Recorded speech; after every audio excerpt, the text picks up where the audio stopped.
Welcome to Fall River, Massachusetts, home of Vanson Leather Factory, manufacturer of quality motorcycle jackets and racing leathers since 1974. Here we see owner Mike Vandersleesen busy at work, making sure all the materials and shipments are up to snuff. Everything has to be perfect because his customers are some of the top names in the racing world. Dave Schultz, Agostini, Eklund, Dale Singleton, Veshkow, and the Hayden brothers, Nixon, Gary Nixon, Jim Redmond, he was knighted by Queen Elizabeth, Duhamel, both son and father, Jesse James, Chris Hand, Dale Quarterly, Freddie Spencer, Lyle Lovett, Hogan Springsteen, Dave Roper, of course. These are all handmade, you know, so no two are alike. Here we are at Union Garage Showroom in Brooklyn, New York. Looks like a worker has received a fresh shipment of new jackets to thoroughly inspect before placing them on the sales floor. The jackets are made by hand with top quality competition weight cowhide. It takes a lot of precision cut leather to make this garment, but don't tell Bessie. This is our Inca cutter. You can see there's a projection of the pieces to know where they go. This is hand cutting, and he cuts using hardboard patterns like this. He can outcut that machine here at this table. Really? He beat the steam hammer to the top of the hill. Yes. He's faster here. He's faster than he is. Yeah. It's a good look for you, Chris. Yeah. And that's the jacket, everyone. It's done. And we'll staple it together now. You just staple it right on your body, and we're good. Next, the heavy-duty YKK zippers are inspected as each of the 5 deep breech pockets, making sure they open and close with ease and comfort. Looking good, our inspector checks the classic drop-tail design and the jacket's bi-swing back, which allows the rider to comfortably lean forward on his machine while maintaining the form and fit of the garment. Each jacket is comprised of over 36 unique designed elements that took over 2 years of research and development to achieve. It's hard to imagine how the builders of these fine jackets keep track of the multitude of specially designed features, but they do.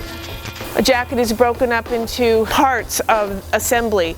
So for instance, one person will be stitching a collar, someone else will be putting the backs together, someone else will be putting the sleeves together.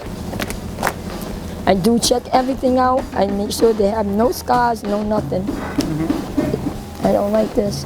It's got a bubble, and a bubble I don't like. I do this, it comes out because it flattens it. Yeah, I do some things up my sleeves. Satisfied with the build, he then moves to the table to inspect the thick satin finish interior and make sure that all the leather seams are split, glued, and hammered to ensure an ironclad fit from day one. Take note that the garment is completely devoid of any gaudy exterior logos. Only a subtle embossed mark inside denotes the jacket's provenance. Each jacket is stamped with a unique serial number that matches the leather key fob for the owner's reference. Looks like a match. Bully! There it is. I say it looks good. Yeah, no, that's beautiful. Boom, done. All right. If I can get the serial number, I can certainly tell you when it was built. If it had a couple of repairs, we keep that information. Right. It's like genealogy of the jacket. Yeah. Here's number 7371, and this is 4/21/1996. This is the recipe for the suit. This is like the DNA Yes. of the suit. Yeah. Finally, he assembles the D30 military-grade armor, which is the secret weapon of this garment. The patented orbital system that holds the armor can be adjusted in any direction, which makes this jacket fit like no other. Now that's true American ingenuity. So how many different people are involved, like from start to finish? All right, let's see if I can figure that out.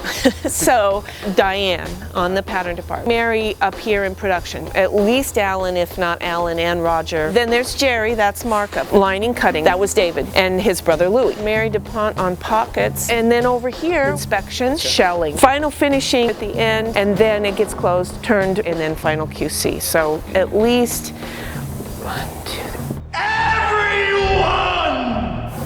And how much of a pain was it to make this jacket? Well, I don't know if I would say it was a pain. It was a long process. Very diplomatic. Once fully assembled and our worker is satisfied with the 100% USA-made product, there's one final test that it must go through before it can go out the door. The fitting. Looks sharp on the sales floor, but how does it ride? How does it ride?